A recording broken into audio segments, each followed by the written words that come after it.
Hi, everyone. I'm Jessica DiRuzza, and I want to come on here today and share with you some of my deepening understanding of Chiron transits in astrology.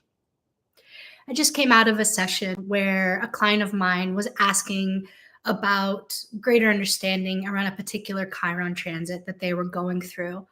And this really afforded me to sit more with what is actually going on when any one of us experiences a personal transit of Chiron in the sky in alignment to anything in your natal chart. I think if there was one phrase that I could use for Chiron transits, it would be the restoration of right relation. The restoration of right relation. Chiron is at the core of life. I believe that being human and the human condition is innately chironic, meaning that being human means that we all experience both pain and hurt and loss and wounds and trauma. And we also experience joy and connection, healing, play, and fun. And there's no single human being on this planet who is left out of that equation, right? I think it really is a big part of coming to Earth is getting to walk the path of Chiron. So when any one of us goes through a personal transit of Chiron, I think that we're being initiated into a process of understanding what is right relation for you in regards to that part of your chart that it's touching. And when I say right relation, I mean that inner knowing, that place inside of each of us that has the wisdom to know what is right for you, and that you're the only person who can ever know truly what is right for you from that inner knowing. And that's what Chiron gives us. It's the gift that it gives us is that inner wisdom in similar ways to Saturn, that inner authority to discern what is our truth and how we restore, how we come back into alignment or into our center, ourself, where our power is. So when we go through a Chiron transit, what I notice is there's typically an unfolding that goes like this. It's kind of a sequential unfolding. At first, the experience of it is often a big ouch. It's like that part of your chart that it's touching, there's pain there. And in that pain, it's drawing our awareness that something doesn't feel good, something doesn't feel right. And that there is something in that archetypal energetic in your natal chart that is needing attention. I think one definition of healing can be um, bringing love to places in ourselves and in our life which we have previously feared. So, Chiron, as the wounded healer, very much is that connection to how we bring loving attention, loving kindness to those places in each of us that are painful, that are hurting, that are wounded. No matter how small or how big, no matter how quiet or how loud. And so the Chiron transit by nature extracts, almost like a poison, from our psyche and brings into the foreground of our experience, our awareness, our relationships, those places where we have ouches, where we have grief, where there's sadness and tears, or something just feels off. And I really think of it as an extraction process. I think the early part of the transit is first, ouch, ouch, ouch, this hurts. I don't like this. Something's not right. And then it's like that process of, oh, okay, how can I bring my attention to this place in my psyche, in my chart, that just isn't getting its needs met, right? Or isn't being seen, or isn't being held with as much care or tenderness or love as it's perhaps needing or wanting. It's almost like that process of getting bitten by a snake and that kind of classic image of sucking out the venom. Chiron transits are in a way like being bitten by a snake. And then us going, oh, okay, let me suck out that poison. Let me suck out that venom. Let me extract it. And in that process of tending and caring to the wounding that's there, we allow the restoration of right relation. We allow for this potential for healing, for love to come in, and just like hold, like we would a little baby, um, gently and kindly, and just say, "Oh, what do you need?" Right? I think that the ouch of Chiron transits, depending on what it's aspecting in your chart, some places in the chart are much more vulnerable than others, are going to have louder ouches than others. When there's a loud ouch, I think that that signifies even a greater need for gentleness and stillness and slowing down if we really want to go to the core of what that wound is. And Chiron, by its nature, is the core, it's the core wound, right? And I think that in part of the question of when we ask and get curious, what is right relation here for Chiron, aspecting your Mars, aspecting your Sun, transiting your fifth house, whatever it may be for you? I think it's a question that is best asked to the higher self, because Chiron is the transpersonal wound, it's the immortal wound, it's the wound that we have carried in from previous lifetimes. And so, in that sense, it's karmic, there's history there that goes beyond this incarnation. That it's really a question of what is right relation, and turning that over to one's higher self, or to the higher selves of the people that might be involved in the question. So, for example, if Chiron is transiting your natal moon, then one way we could ask that question is, what is for the highest good of me in relation to my family? And what is going to serve the highest good of how to emotionally and interpersonally relate to all the people that are here right now? And it's something I think that we have to ask from a place of centeredness and stillness, from a meditative or contemplative place, because the answer tends to be one much beyond the ego. I think Chiron, in its transpersonal nature, goes beyond the ego. And that's in part the definition of transpersonal, right? Goes beyond, across, and through the personal. And the ego is the mechanism in the psyche that personalizes everything.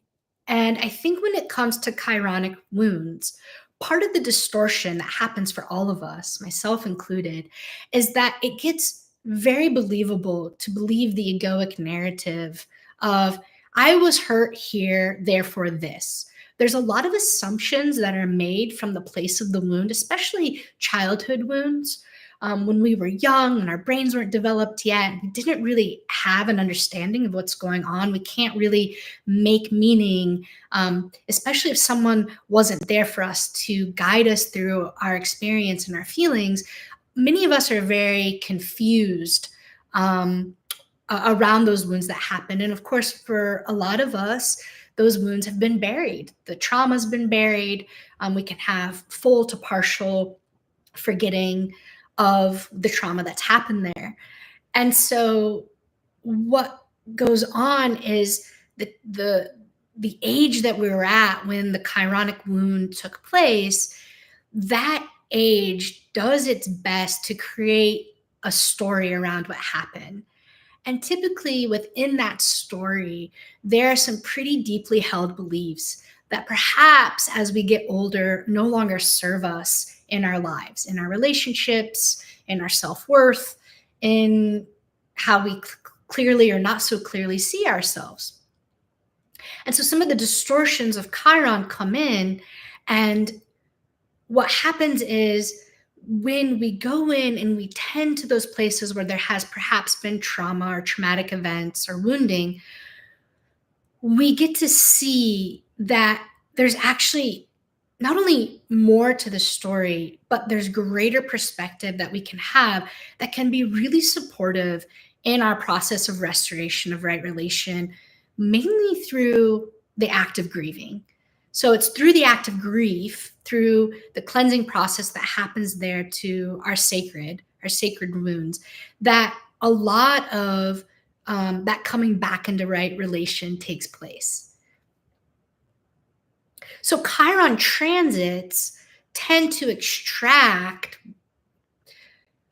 those places in our chart and our psyche where there's been an ouch. We've either fully or partially forgotten about it. It brings it to the foreground, and then we have a choice.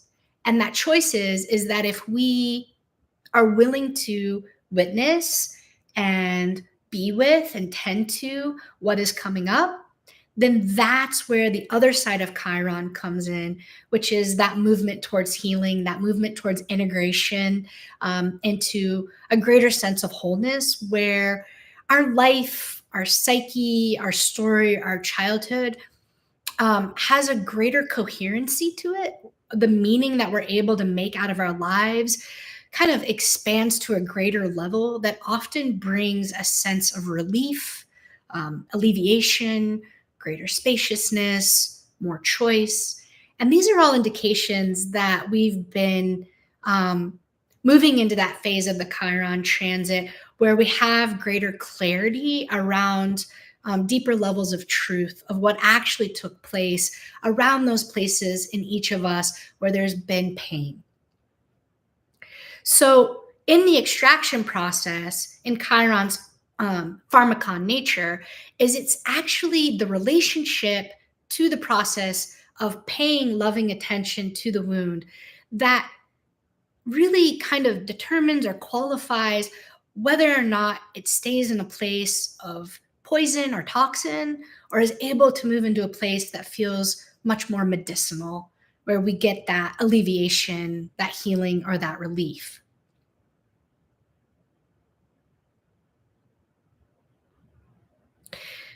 I think that Chiron transits are something that gradually become hopefully um, easier to tend to the more we pay attention to them. I've noticed this in my own astrological spiritual practice. I've really been paying very, very close attention to Chiron transits over this past year. And as is true with anything in life and in astrology, when we give it our attention, it grows, it magnifies, and we move into deeper intimacy with it. We move into a deeper dialogue with it. And so I've been moving into a deeper dialogue with Chiron transits. And at first there was, admittedly fear there, some contraction of looking at where it was conjoining in my chart and kind of contracting in fear of like, oh God, what's going to happen here? And with time, what I've noticed is in this kind of sequence that I've been describing, there's actually this really beautiful unraveling and deconditioning that takes place with the transits if we allow it to be so. And I just find that part of the human experience is when we decondition and we shed those shoulds and those expectations of who we're supposed to be or who others want us to be or where we're supposed to be at in life, and actually move into a place of not just deeper acceptance, but um, allowing. I think allowance is a really important word for Chiron trends. It's like just to allow the truth of what is here. I think in that act, that is where Chiron's energetic vibration starts to move more into the rainbow serpent, where it's kind of iridescent scales move through our psyche and like bless. Bless. Yeah. It's just like it's a total iridescent blessing of those places inside where previously we've knowingly or unknowingly held fear. And it moves into a place of love, self love, that then we know now, with the aid of understanding psychology and relationships better, that then naturally ripples out into our lives and into our relationships, where we get to experience back the amount of self-love and compassion that we have for ourselves, mindful compassion with the other people in our lives. So as that quality of self love in our own being kind of uh, deepens or elevates, however you want to think of it, then we notice, or I notice, wow, that is now happening around me, and I'm having greater intimacy with those around me. I think that it is not just excluded to people, but to all our relations. And I think that if we return back to understanding Chiron as the core part of being human, the core part of incarnation, that it is a paradox where um, it is both being born is simultaneously traumatic and a gift.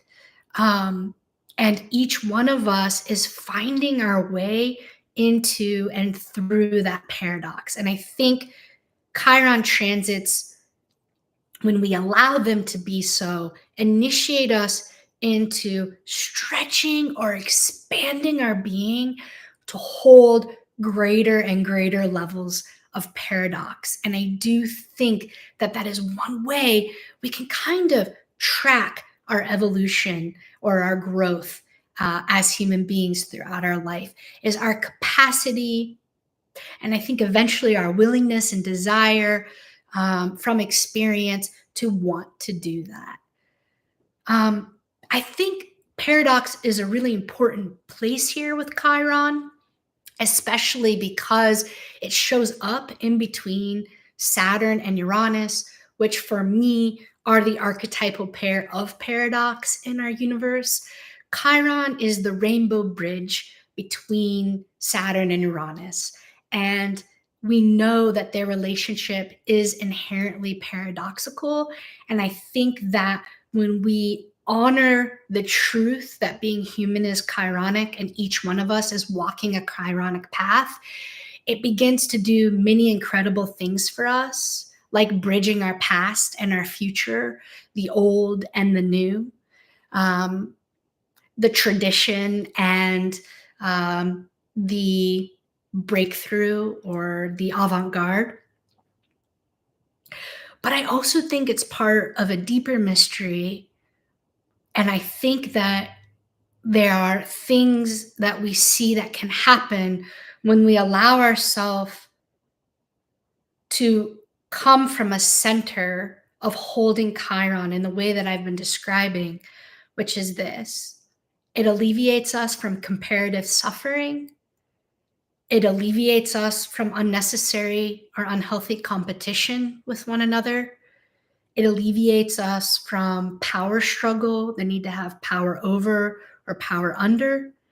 And that, I think, is the definition of right relation, and returning back to um, Chiron transits as initiating us or restoring us into right relation. The fact that only you can know what is right for you from your inner knowing, and only I can know what is right for me from my inner knowing. I think when we really sit with that, it begins to extract from the human species egoic condition at this point, um, profound prejudice and judgment that we have towards ourselves and one another. And I know that I am personally very far from that, but it is something that I am mindfully striving for every day and wanting to do my part in extracting the prejudice and the judgments, um, thinking that I could know what is right for someone else and thinking that somebody else could know what is right for me.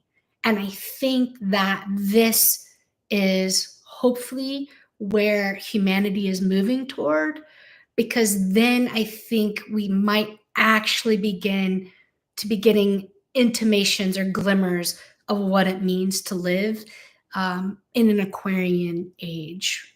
And I think that um, Chiron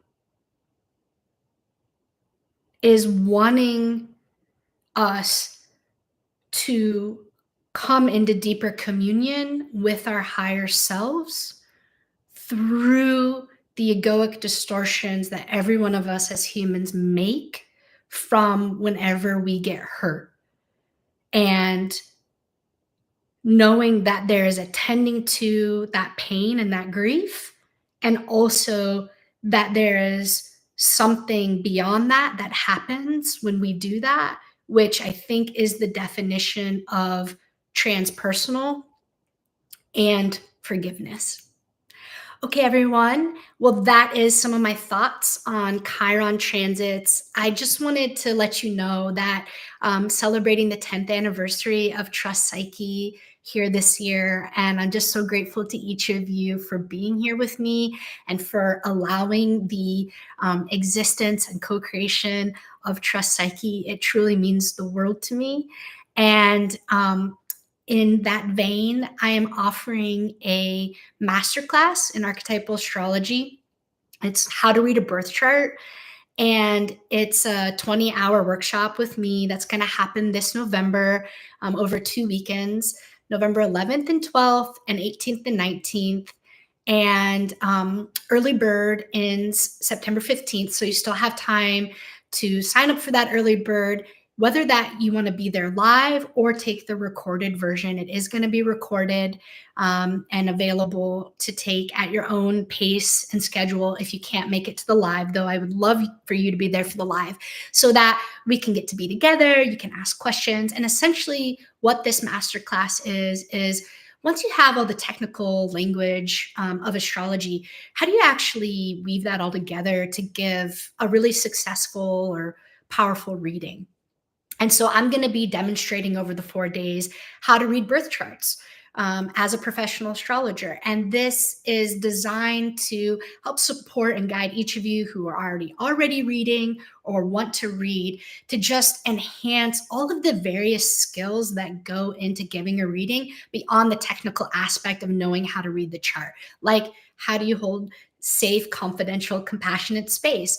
How do you read for different types of clients? How do you give different types of readings? I'm going to demonstrate 3 different ways to read the natal chart and transits, because there's many different ways we can read. And if we are tuned into the person, the human being in front of us, then we're going to adjust and shift the type of reading we're going to give depending on what that person's needing at that moment in time. And I really want to demonstrate these 3 different ways that I've read over the past 15 years as a professional astrologer and psychotherapist. And then also, just going into those like really hard questions and places that happen when we give readings. How to answer the difficult questions that really are things that go beyond the chart. I mean, we're all asked deep spiritual and metaphysical questions. And also how to facilitate an ongoing relationship with our clients so that we get returning readings. Or how do you actually weave this into your therapy or coaching practice? What does that actually look like? So these are some of the things we're going to do. If you are all interested or feel called, just go to trustpsyche.com. You'll see it right there. All the information about the masterclass. I would absolutely love for you to be there live or recorded. And I also always love to hear from you. So please leave a comment or ask a question under this video. I hope you like it. And if you haven't already subscribed to my channel, please do. It's always a privilege to be here with you. And I'm just like immensely grateful that you're in my life. Okay, everyone, I'll see you next time. Ciao.